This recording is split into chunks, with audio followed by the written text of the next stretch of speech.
Olá, mentes curiosas, e bem-vindos a esta jornada intelectual. Hoje vamos nos aprofundar em uma das mentes mais brilhantes e controversas da Idade Média. Falaremos sobre um homem que construiu uma ponte indestrutível entre a fé islâmica e a razão grega. Seu nome era Ibn Rushd, mas o mundo latino o conheceria como Averroes. Foi jurista e médico e, acima de tudo, o grande comentador que resgatou Aristóteles do esquecimento. Sua influência foi tanta que, sem ele, o renascimento europeu teria sido muito diferente. Antes de começar, um breve comentário. Para dar vida a esta narração, usei ferramentas de inteligência artificial para gerar as imagens que vocês veem. Pensem nelas como uma tela e uma forma de ilustrar as ideias e o ambiente do que contamos. Nem sempre serão uma representação literal histórica, mas sim um acompanhamento visual para que deem asas à imaginação comigo. Espero de coração que desfrutem e que estas visualizações os ajudem a se mergulhar na Córdoba do século XII. A grande pergunta que nos guiará hoje é profunda. Pode a religião conviver com a filosofia racional ou estão destinadas a se destruir mutuamente? Averroes dedicou sua vida a demonstrar que são irmãs de leite e não inimigas irreconciliáveis. Para entender este gigante, devemos nos situar no espaço e no tempo. Estamos no ano 1126, na gloriosa cidade de Córdoba. Al-Andalus não era apenas um território geográfico, mas o farol cultural mais brilhante de toda a Europa.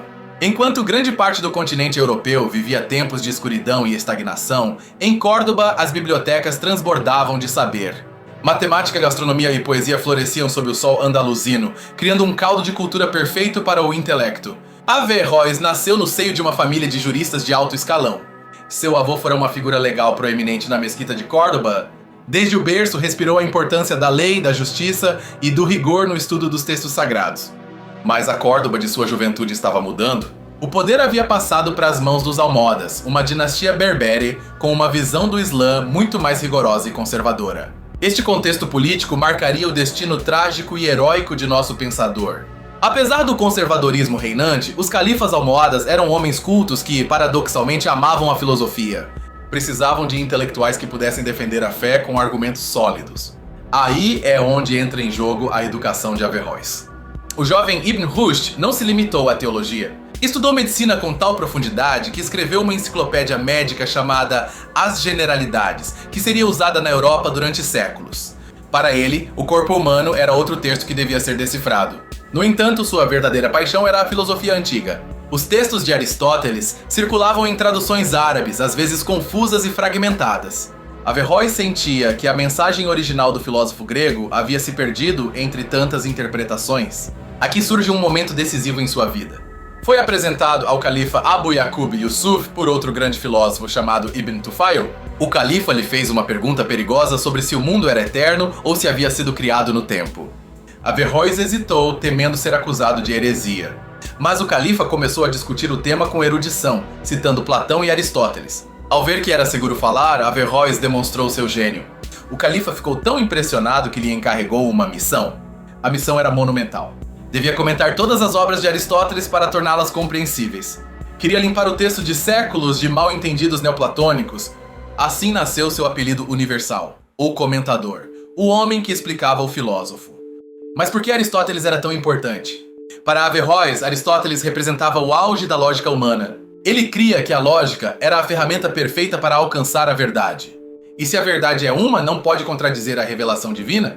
Aqui entramos no cerne de seu pensamento. Existia uma tensão enorme no mundo islâmico.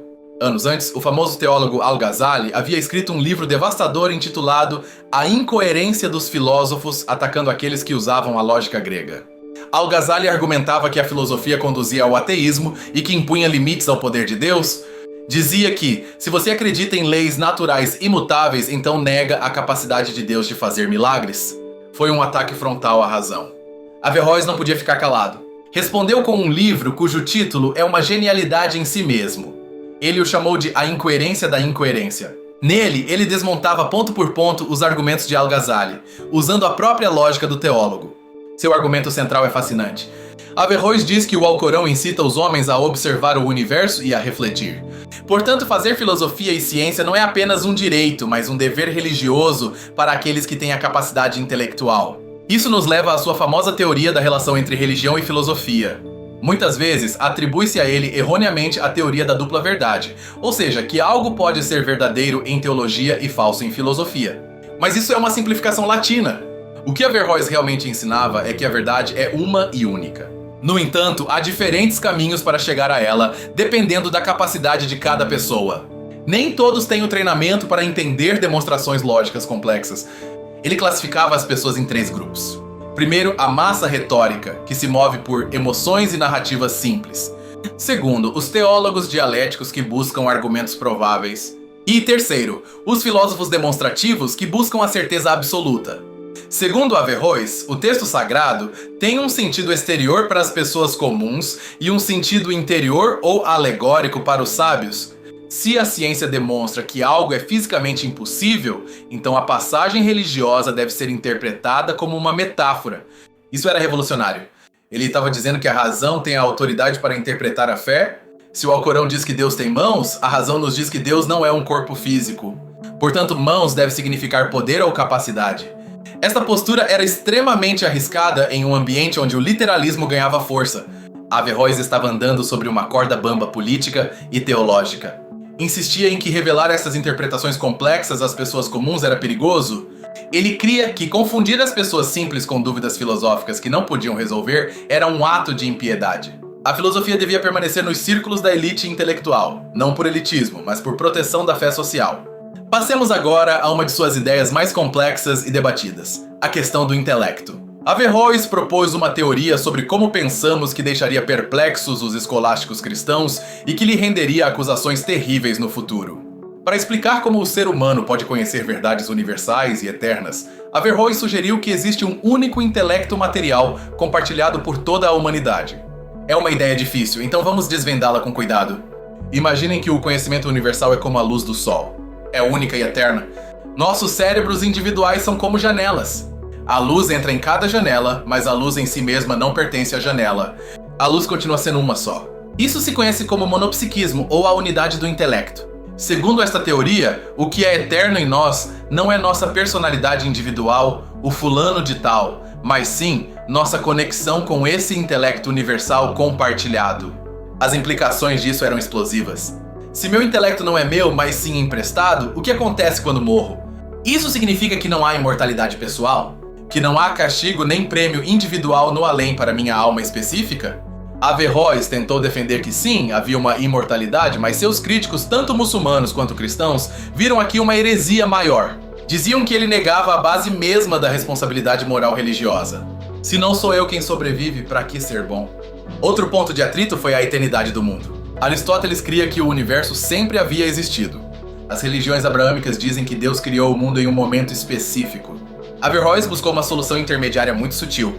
Propôs que o mundo é criado eternamente. Ou seja, Deus não o criou uma vez no passado, mas o está criando e sustentando em cada instante desde sempre. Depende de Deus ontologicamente, mas não tem um início temporal cronológico. Apesar de sua brilhantez, a situação política em Al-Andalus estava se deteriorando.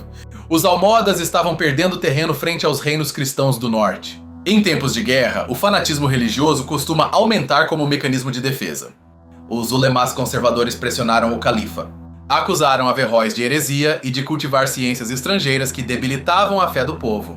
O califa, que antes o protegia, viu-se obrigado a ceder ante a pressão popular e religiosa.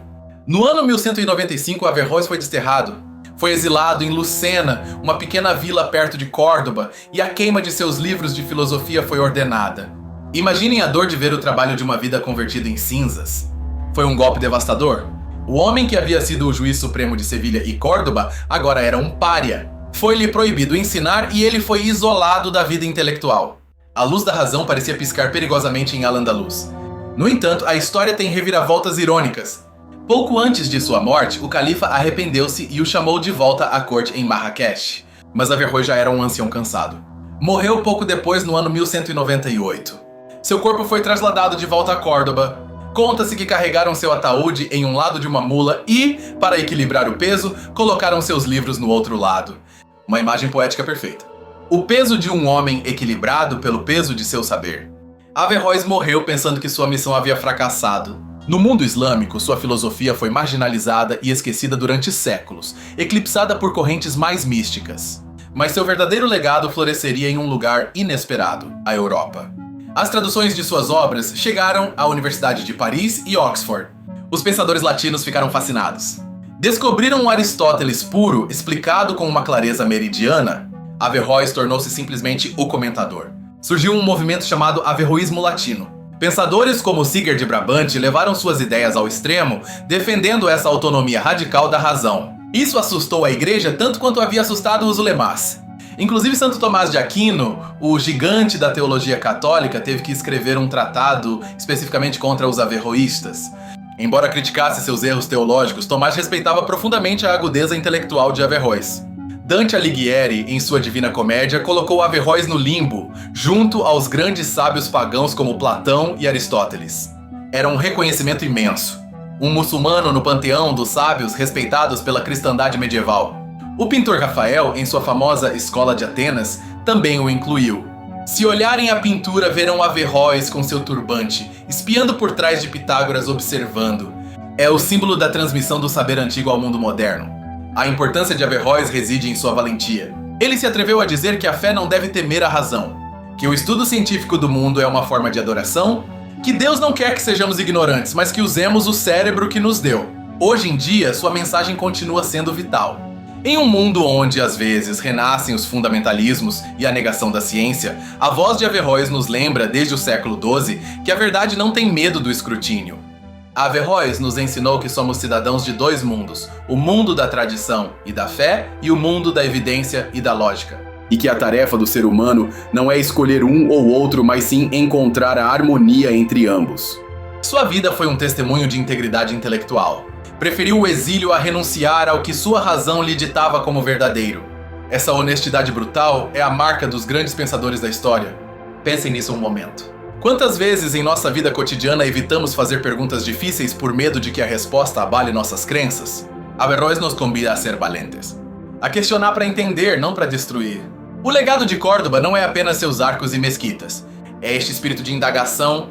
É a ideia de que uma sociedade floresce quando permite que diferentes formas de pensamento dialoguem entre si em vez de tentar silenciar-se. Averroes representa o momento culminante de uma civilização islâmica que abraçou a herança grega e a presenteou ao mundo. Sem esse elo, a cadeia do conhecimento humano teria se rompido e nossa história seria incompreensível. Assim, da próxima vez que ouvirem falar da Idade Média como uma época escura, lembrem-se de Ibn Rushd. Lembrem-se de que houve luzes brilhantes que iluminaram o caminho para o mundo moderno. Luzes que ainda hoje nos servem de guia. Voltemos brevemente à sua obra médica. No campo da medicina, Averroes também aplicou seu rigor aristotélico. Não se contentava em memorizar remédios, ele buscava as causas subjacentes da doença. A causalidade era sua obsessão. Esta busca por causas é o que define a ciência moderna.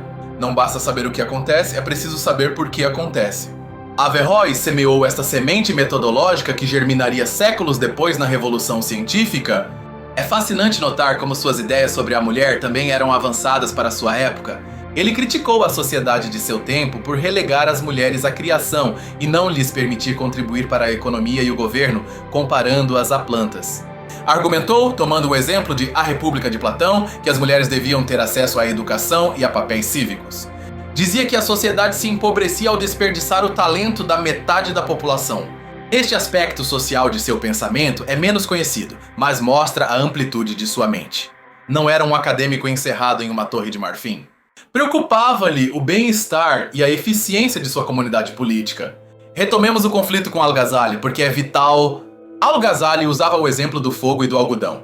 Dizia que o fogo não queima o algodão por uma lei natural, mas porque Deus intervém naquele momento para criar o fogo. Averroes replicou que negar a causalidade natural é negar o conhecimento em si. Se não podemos prever que o fogo queimará, então não podemos saber nada sobre o mundo. O universo se tornaria um caos imprevisível e irracional.